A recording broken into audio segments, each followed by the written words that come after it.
got so much motherfucking design on right now.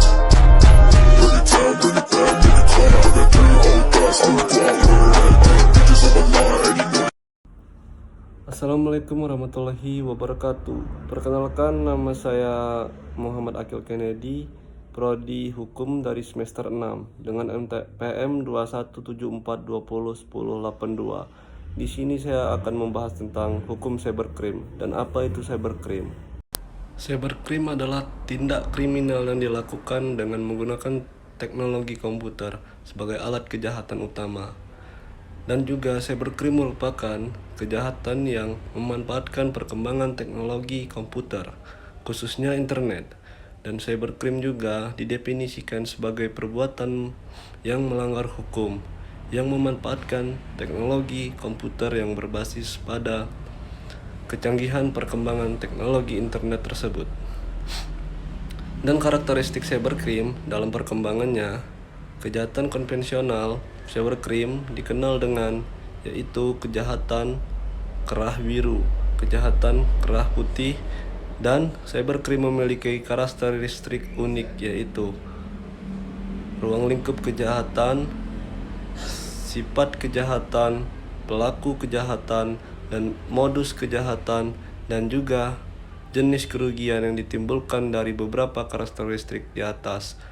Untuk mempermudah penanganannya, maka cybercrime diklasifikasikan sebagai cyber privasi, yaitu penggunaan teknologi komputer untuk mencetak ulang software atau informasi lalu mendistribusikan informasi atau software tersebut lewat teknologi komputer, yaitu cyberspace. Cyberspace adalah penggunaan teknologi komputer untuk meningkatkan akses pada sistem komputer suatu organisasi atau individu, yaitu adalah cybervandalisme, penggunaan teknologi komputer untuk membuat program yang mengganggu proses transmisi elektronik dan menghancurkan data di komputer. Dan perkiraan perkembangan cybercrime di masa depan dapat diperkirakan perkembangan kejahatan cybercrime ke depan akan semakin meningkat seiring dengan perkembangan zaman teknologi atau globalisasi di bidang teknologi tersebut. Dan teknologi informasi komunikasi sebagai berikut, yaitu denial of service attack. Serangan tujuan ini adalah untuk memacetkan sebuah sistem dengan mengganggu akses dari pengguna jasa internet yang tidak sah. Taktik yang digunakan adalah peretas, mengirim atau membanjiri situs web dengan data sampah yang tidak perlu bagi orang yang dituju. Pemilik situs web tersebut akan menderita kerugian karena untuk mengendalikan atau mengontrol kembali situs web tersebut dapat memakan waktu tidak sedikit yang menguras tenaga dan energi. Dan juga ada sebuah hate sites.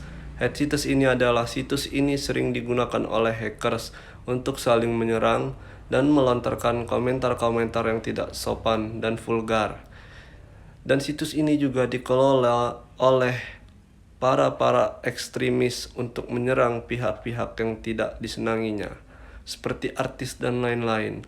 Penyerangan ini terhadap lawan atau oponen ini sering mengangkat pada isu-isu rasial, perang program, dan promosi kebijakan. Dan cybercrime yang menyerang individu adalah yaitu kejahatan yang dilakukan terhadap orang lain dengan motif dendam atau iseng, yang bertujuan untuk merusak nama baik orang tersebut dan mencoba ataupun mempermainkan seseorang untuk mendapatkan keuntungan pribadi, kepuasan pribadi, yaitu contohnya seperti pornografi dan cyberstalking dan lain-lain. Dan juga cybercrime yang menyerang hak cipta atau hak milik, kejahatan yang dilakukan terhadap hasil karya seseorang, yaitu dengan motif menggandakan atau memasarkan dan mengubah yang bertujuan untuk kepentingan pribadi ataupun umum. ataupun demi materi atau non-materi. Cybercrime juga menyerang pemerintah kejahatan yang dilakukan tersebut. Contoh kasus cybercrime yang saya ambil adalah pencurian dan penggunaan akun internet milik orang lain, yaitu pencurian akun ini berada dengan pencurian secara fisik karena pencurian dilakukan cukup dengan menangkap user ID dan password saja. Tujuan dari pencurian itu hanya untuk mencuri informasi saja. Pihak yang kecurian tidak akan merasakan kehilangan, namun efeknya akan terasa jika informasi tersebut digunakan oleh pihak yang tidak bertanggung jawab. Hal ini akan membuat semua beban biaya penggunaan akun oleh si pencuri dibebankan kepada si pemilik akun. Yang sebenarnya kasus ini banyak terjadi di ISP, yaitu Internet Service Provider. Kasus yang pernah diangkat juga adalah penggunaan akun curian yang dilakukan oleh 2 warnet di Bandung. Kasus lainnya dunia perbankan dalam negeri juga digegerkan dengan ulah Stephen Haryanto yang membuat situs asli tetapi palsu layanan perbankan lewat internet BCA.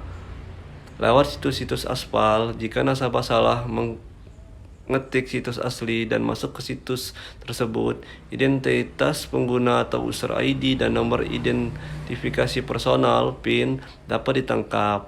Tercatat 130 nasabah tercuri data-datanya. Namun menurut pengakuan Stephen pada situs Masterweb Indonesia, tujuannya membuat situs plesetan adalah agar publik memberi perhatian kepada kesalahan pengetikan alamat situs, bukan mengeruk keuntungan. Persoalan tidak berhenti di situ saja. Pasalnya, banyak nasabah BCA yang merasa kehilangan uangnya untuk transaksi yang tidak pernah dilakukan oleh mereka. Dan para nasabah itu kebobolan karena menggunakan fasilitas internet banking lewat situs atau alamat lain yang membuka link ke klik BCA, sehingga memungkinkan user ID dan PIN pengguna diketahui. Namun ada juga modus lainnya, seperti tipuan nasabah telah memenangkan undian dan harus mentransfer sejumlah dana lewat internet dengan cara yang telah ditentukan. Penipu ataupun saat kartu ATM masih di dalam mesin, tiba-tiba ada orang lain menekan tombol yang ternyata mendaftarkan nasabah ikut fasilitas internet banking, sehingga user ID dan password diketahui orang tersebut.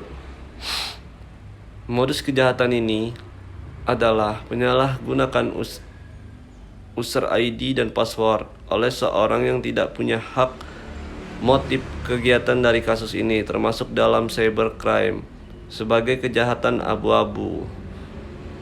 Kasus cybercrime ini merupakan jenis cybercrime Uncat Horizon Access dan Hacking Cracking. Sasaran dari kasus ini termasuk ke dalam jenis cybercrime yang menyerang hak milik atau organized property. Sasaran dari kasus ini adalah cybercrime menyerang pribadi atau yang biasa disebut against person. Penggunaan enskripsi yaitu dengan mengubah data-data yang dikirimkan sehingga tidak mudah disadap, yang disebut biasa plain text diubah menjadi kirep text untuk meningkatkan keamanan pengguna user ID dan password. Penggunaan enkripsi juga dilakukan pada tingkat soket. Hal ini akan membuat orang tidak bisa menyadap data kita atau transaksi yang dikirimkan tidak dapat dilihat oleh orang lain kecuali kita. Itu saja yang dapat saya sampaikan. Sekian dari saya. Wassalamualaikum warahmatullahi wabarakatuh.